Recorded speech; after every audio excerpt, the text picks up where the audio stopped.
اگلی کال لیتے ہیں. السلام علیکم، یور آن ایئر. وعلیکم السلام حضرت، میں انڈیا سے ڈاکٹر رفیق بول رہا ہوں. حضرت جی ایک صبح کا اجالہ ہے، میں آپ سے پوچھنا چاہ رہا تھا بہت دن سے. میں علی گڑھ مسلم یونیورسٹی سے پڑھا ہوا ہوں، اور اس وقت میں بہت زیادہ پریشان ہو گئے جب ہمارے استاد اور ساتھی اور آخر میں حضرت مولانا ابراہیم دیولہ صاحب نظام الدین مرکز سے تعلق ختم کر دیے، اور میں مولانا صاحب سے بہت زیادہ بدگمان ہو گیا. میں دعا میں لگ گیا. تقریباً 7 مہینہ بعد میں نے خواب دیکھا کہ آپ صلی اللہ علیہ وسلم کے پیچھے چل رہا ہوں، اور اچانک مولانا ابراہیم دیولہ صاحب کو آگے دیکھا تو مجھے بہت خوشی ہوئی. ماشاءاللہ حضرت آگے، لیکن مولانا ابراہیم دیولہ صاحب کو میں بائیں طرف موڑتے ہوئے دیکھا اور اندھیرے میں جا کر کھو گئے. اتنے فہم میں دیکھتا ہوں مولانا صاحب زبردست سفید کلر کا جبہ اور پگڑی پہنے ہوئے بہت ہی اسپیڈ سے میرا دائنا طرف سے مجھے کراس کرتے ہوئے آپ صلی اللہ علیہ وسلم کے پیچھے میں جاتے جاتے مرکز میں داخل ہو گئے نظام الدین. خیر مختصراً یہ ہے کہ خواب تو بہت لمبا تھا کہ میں دیکھتا ہوں مولانا ابراہیم دیولہ صاحب کی پیر دبا رہا ہوں، اور ان کی طبیعت اور حالات بہت زیادہ خراب ہوتے ہوتے بس حد سے بدتر ہوتی گئی. خیر اسی دن سے میں نے توبہ کیا اور بدگمانی بالکل مولانا صاحب کی طرف سے مرکز سے ختم کیا، اور حضرت کنٹینیوسلی میں دعوت کے کام میں مرکز کے مشورے سے چل رہا ہوں. لیکن ایک بات آج کل بہت زیادہ پریشانی ہمارے ساتھ ہے کہ ہمارے ساتھی لوگ بہت زیادہ کرٹیسزم کر رہے ہیں کہ تمہارے مرکز کے اوپر حالات کے بعد حالات آتے جا رہی ہے. اور واقعی 3-4 سال سے میں دیکھ رہا ہوں ماشاءاللہ بہت زیادہ پریشانی حضرت کے ساتھ بھی ہے اور ہمارے ساتھیوں کے ساتھ ہی ہے. برائے مہربانی آپ سے تھوڑا رہبری چاہیے، کیونکہ انسانی فطرت ہے، مایوسی چھائی ہوئی ہے. کہیں ایسا تو نہیں ہے کہ ہمارے مرکز والے حق پہ نہیں ہونے کی وجہ سے یہ حالات آ رہی ہے؟ جزاکم اللہ حضرت. ٹھیک، شکریہ جی. ماشاءاللہ ماشاءاللہ، انڈیا سے ڈاکٹر رفیق صاحب آپ نے کال کی اور بڑی عجیب و غریب احوال آپ نے بتایا، اور خواب تو اتنا واضح بتایا کہ اس خواب کے اندر تو خود رسول اللہ صلی اللہ علیہ وسلم کی طرف سے صاف فیصلہ آپ کے سامنے ہے. اور باقی یہ کہ آپ کہہ رہے ہیں حالات ایسے مرکز کے اوپر آ رہے ہیں، تو اور یہ بات یاد رکھیں، حالات حق پر آتے ہیں ہمیشہ، یہ ذہن میں رکھیں.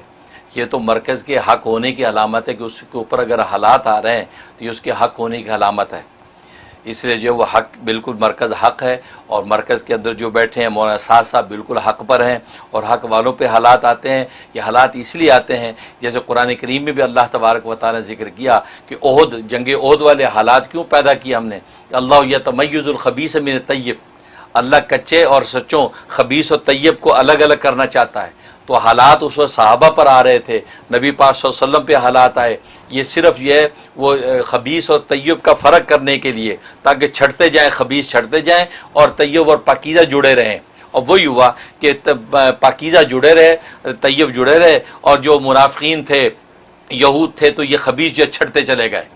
تو بالکل یہ حالات آنا یہ باطل کی دلیل نہیں ہے. اور یاد رکھیں باطل پہ حالات نہیں آتے، وہاں تو قرآن کا وعدہ سنستدرجہم من حیث لا یعلمون، ہم ان کو مہلت دیتے ہیں. باطل کو تو اللہ مہلت دیتا ہے، باطل پہ حالات آنا جو ہے وہ حالات نہیں آتے، اس پہ مہلت ہوتی ہے. وہ حالات جب آتے ہیں تو وہ پھر یکدم ہی اللہ جو ہے وہ اخذناہم بغتۃ، اچانک پکڑ کے ملیا میٹ کر دیتا ہے. حالات نہیں آیا کرتے. تو یہ حالات آنا حق ہونے کی علامت ہے. اسے یہ فلسفہ دل سے نکال دیں کہ نظام الدین مرکز پہ جو حالات آ رہے ہیں، مولانا صاحب کے حوالے سے جو حالات آ رہے ہیں، یہ باطل کی علامت نہیں، یہ حق کی علامت ہے.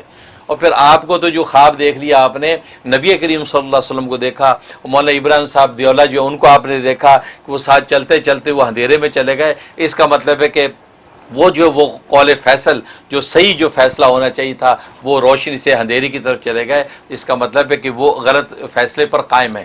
آپ کا خواب یہ بتا رہا ہے، میں نہیں کہہ رہا ہوں، آپ کا خواب یہ کہہ رہا ہے. کیونکہ مولانا دیولہ صاحب بڑے ہیں، ہمارے بزرگ ہیں، میری مجال نہیں کہ میں ان کے بارے میں کوئی بات کہوں، میں تو آپ کے خواب کو اینالائز کر رہا ہوں.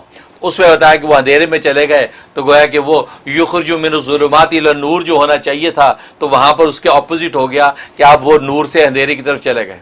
ادھر مولانا صاحب کو آپ نے دیکھا وہ پیچھے سے آئے، رسول اللہ صلی اللہ علیہ وسلم کے پاس سے آگے مرکز کے اندر داخل ہو گئے، کوئی خدام کی طرح خادم بنتے ہوئے وہ پہلے پہنچ کے دروازہ کو کہ مرکز کا کھول رہے استقبال کے لیے. اب رسول اللہ صلی اللہ علیہ وسلم مرکز کی طرف بڑھ رہے ہیں.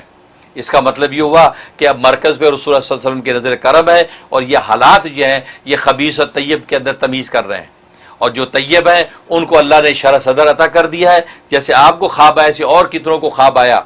نتیجہ یہ کہ مولانا سعد صاحب کی حقانیت اور یہ مرکز کی حقانیت اور مرکزیت جو ہے خوابوں میں اللہ تبارک و تعالی نے ظاہر کی ہے اور آپ پر بھی ظاہر ہو گئی ہے. آپ بالکل دل میلا کیے بغیر جمے رہیں اور جو وسوسے پیدا کر رہے ہیں اس کا مطلب وہ خبیث والی لسٹ میں آہستہ آہستہ جا رہے ہیں, کیونکہ وسوسے جو پیدا کر رہے ہیں. کیونکہ دیکھو جس کو اللہ مقصود ہے اس کو کوئی پریشانی نہیں ہے, وہ مرکز میں بیٹھے کہیں بھی بیٹھے وہ اللہ کو ڈھونڈ رہا ہے, اس کو کسی کی ذات سے تعلق نہیں ہے. مولانا سعد صاحب کے ساتھ بھی اللہ کے لیے لگا ہوا ہے, الحب فی اللہ والبغض فی اللہ, ٹھیک ہے. تو اللہ کو ڈھونڈ رہا ہے, لہٰذا اللہ اس کو مل جائے گا, بھلے جھونپڑی میں بیٹھا ہے بھلے مسجد نبوی میں بیٹھا ہے, وہ اللہ کو ڈھونڈ رہا ہے, اس کو ملے گا اللہ. تو مرکز میں آپ جب بیٹھ گئے بس آپ اللہ کو ڈھونڈنے آئے ہیں, لہٰذا اب آپ پریشان نہ ہو کہ یار یہ حق ہے کہ باطل ہے. حق و باطل کے فیصلے تو آخرت میں ظاہر ہونے ہیں, آپ بس اپنے اللہ کو ڈھونڈنے کے لیے وہاں بیٹھ گئے.